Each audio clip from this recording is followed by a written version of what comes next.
So maragas ang pagpapala po sa ating lahat. Para sa ating pangaraw-araw na talata, tayo ngayon ay nasa Genesis Kapitulo 50, simula versikulo 1 hanggang versikulo 5. Niyakap ni Jose ang kanyang ama at umiiyak na hinagkan.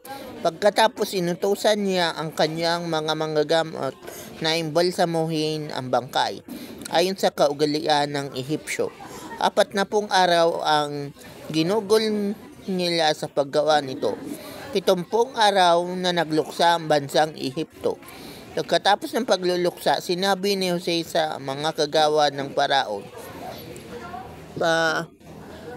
pakisabi nga ninyo sa Paraon na hiniling ng aking ama bago namatay na doon ko siya ilibing sa libingan ng kanyang inihanda sa Kanaan, at aking na ipangakong sundin ko ang kanyang bilin. Kaya humingi ako ng pahintulot na dalhin ko roon ang kanyang bangkay at babalik agad ako pagkatapos.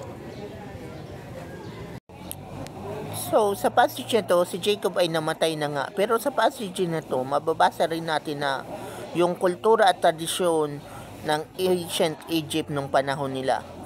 Ang habo pala nilang magluksa, no?